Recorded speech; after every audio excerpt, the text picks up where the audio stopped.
Hi అండి, నమస్తే. ఈరోజు మనం ఆరోగ్యానికి ఎంతో మేలు చేసే రుచికరమైన మష్రూమ్ కర్రీని చాలా ఈజీగా ఎలా తయారు చేయాలనో చూద్దాం. మష్రూమ్లో protein, vitamin B, potassium, selenium వంటి పోషకాలు ఉంటాయి. అలాగే అండి, యూవీ కాంతిని ఎక్స్పోజ్ చేసిన మష్రూమ్లో విటమిన్ డి కూడా మంచి పరిమాణంలో లభిస్తుంది. మరి ఆలస్యం చేయకుండా మనం రెస్టారెంట్ స్టైల్లో మష్రూమ్ కర్రీని ఎలా తయారు చేయాలనో చూద్దాం. ఇక్కడ 400 గ్రామ్స్ అయితే నేను మష్రూమ్ తీసుకొని శుభ్రం కడిగి పెట్టుకున్నాను.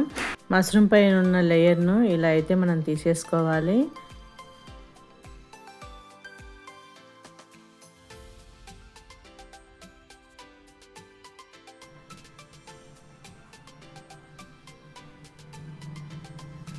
ఇలా అన్నీ కూడా మనం తీసి పెట్టుకోవాలి. ఇలా పెట్టుకొని అవి శుభ్రం చేసుకొని మధ్యస్థ ముక్కలుగా కట్ చేసుకోవాలి. ఎక్కువసేపు నీటిలో అయితే నానబెట్టకండి, అలా చేస్తే వాటి రుచి తగ్గుతుంది.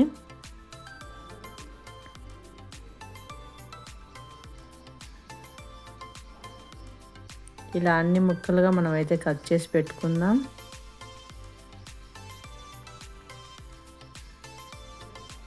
చూడండి, అన్నీ కట్ చేసి పెట్టుకున్నాను. ఇప్పుడైతే ఒక స్టవ్ పైన కడాయి పెట్టి 2 టేబుల్ స్పూన్ నూనె వేసి వేడి చేయండి. వేడి చేయాక ఇప్పుడైతే మనం కట్ చేసి పెట్టుకున్న మష్రూమ్స్ అయితే వేసుకొని మనం 1 to 2 మినిట్స్ అయితే మనము మష్రూమ్స్లో కొద్దిగా లైట్గా సాల్ట్ వేసుకొని మనమైతే మష్రూమ్ సాఫ్ట్ అయ్యేలాగా మనమైతే ఫ్రై చేసుకోవాలి. ఇలా ఫ్రై చేయడం వల్ల మష్రూమ్స్లో ఉన్న వాటర్ కొద్దిగా రిలీజ్ అవుతుంది. ఎక్కువ రిలీజ్ కాకుండా మనం తొందరగా తీసుకుంటేనే మంచిది. ఇలా కుక్ అయిన తర్వాత మనం మష్రూమ్ని వాటర్తో సహా అయితే తీసుకుందాం.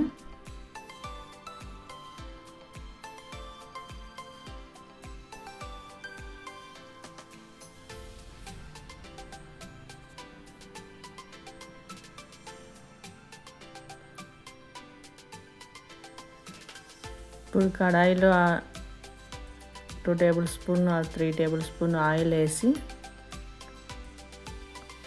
అలాగే 1 స్పూన్ జీలకర్ర వేసి వేయించుకోవాలి. ఇప్పుడు పెద్ద సైజు 2 ఆనియన్స్ అయితే సన్నగా కట్ చేసి పెట్టుకున్న ఆనియన్స్ అయితే వేసుకుంటున్నాను. అలాగే పచ్చిమిర్చి కూడా ఒక 2 స్లైసెస్ కట్ చేసిన పచ్చిమిర్చి కూడా వేసుకుంటున్నాను నేనైతే ఇక్కడ. ఇవి 2 కూడా బంగారు రంగు వచ్చేంత వరకు వేయించాలి. ఉల్లిపాయలు బాగా వేగితేనే కర్రీకి మంచి తీపి రుచి వస్తుందండి. ఇవి వేగేలోపు మనం నెక్స్ట్ ప్రాసెస్ చూద్దాము.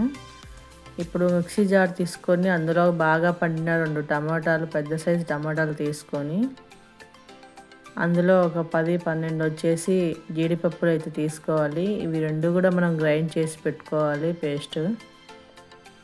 ఇప్పుడు పక్కన పెట్టుకున్న తర్వాత ఇప్పుడు ఇక్కడ ఆనియన్స్ వేగాయి కదా, ఇప్పుడు అల్లం వెల్లుల్లి పేస్ట్ వేసి పచ్చివాసన పోయేంత వరకు వేపుకోవాలి.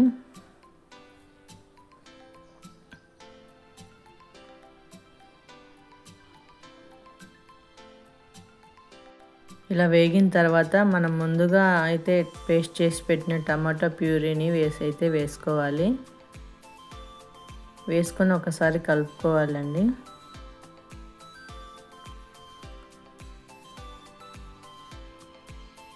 కలుపుకున్న తర్వాత ఇక్కడైతే మనం పసుపు వేసుకుందాం.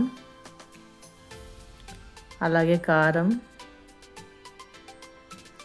ధనియా పౌడర్, అలాగే రుచికి సరిపడా ఉప్పు. ఇక్కడ ఉప్పు కూడా వేసుకోండి.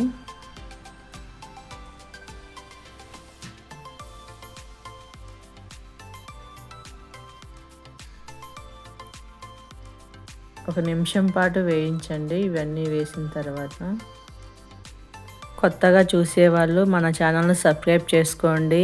అలాగే లైక్ చేయండి. లైక్ చేయడం మాత్రం మర్చిపోవద్దండి. ప్లీజ్ లైక్ చేయండి. అలాగే కొన్ని వాటర్ అయితే పోసుకోవాలి. ఇలా వాటర్ పోసుకున్నాక ఒకసారి మొత్తం కలుపుకొని మూత పెట్టేసుకొని ఆయిల్ పైకి సపరేట్ అయ్యేంత వరకు మనం ఉడికించుకోవాలి. ఇలా ఉడికిన తర్వాత ముందుగా మనం ఫ్రై చేసి పెట్టుకున్న మష్రూమ్స్ అయితే వేసుకోవాలండి. మష్రూమ్స్ అన్నీ వేసుకొని కలుపుకోవాలి. మసాలా బాగా పట్టే విధంగా 3-4 నిమిషాలు కలుపుతూ వేయించండి. ఇప్పుడు మూత పెట్టి మనం 10 నిమిషాలు అయితే మీడియం ఫ్లేమ్లో పెట్టి కుక్ చేసుకుందాం. 10 నిమిషాల తర్వాత మూత తీసి చూస్తే మనకు ఆల్మోస్ట్ కుక్ అయిపోయింది. ఒకసారి బాగా కలుపుకొని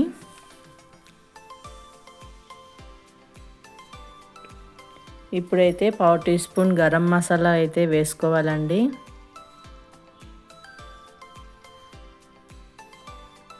అలాగే 1/2 టీ స్పూన్ ఇక్కడ కొద్దిగా కసూరి మేతి తీసుకొని వేసుకోండి. మీ దగ్గర లేకుంటే స్కిప్ చేయండి. ఇప్పుడు ఒకసారి బాగా కలుపుకొని స్టవ్ ఆఫ్ చేసుకుందాం. స్టవ్ ఆఫ్ చేసి ఇప్పుడైతే మనం కొత్తిమీరతో గార్నిష్ అయితే చేసుకుంటున్నాం. అంతేనండి, హోటల్ స్టైల్ మష్రూమ్ కర్రీ అయితే రెడీ అయిపోయింది. ఎంతో రుచికరమైన ఆరోగ్యకరమైన హోటల్ స్టైల్ మష్రూమ్ కర్రీ అనేది రెడీ అండి. దీన్ని వేడివేడి అన్నం, చపాతీ, రోటీ, బటర్ నాన్ లేదా జీరా రైస్తో సర్వ్ చేస్తే అద్భుతమైన రుచి వస్తుంది. ఇప్పుడు మనం సర్వ్ చేసుకుందాం. మీకు కూడా ఈ రెసిపీ ఒకసారి తప్పకుండా ట్రై చేయండి. ఎలా వచ్చిందో కామెంట్లో చెప్పండి. వీడియో నచ్చితే ఒక లైక్ చేయండి, అలాగే షేర్ చేయండి. పక్కనే ఉన్న బెల్ ఐకాన్ నొక్కండి. థ్యాంక్ యూ ఫర్ వాచింగ్ అండి. నమస్తే.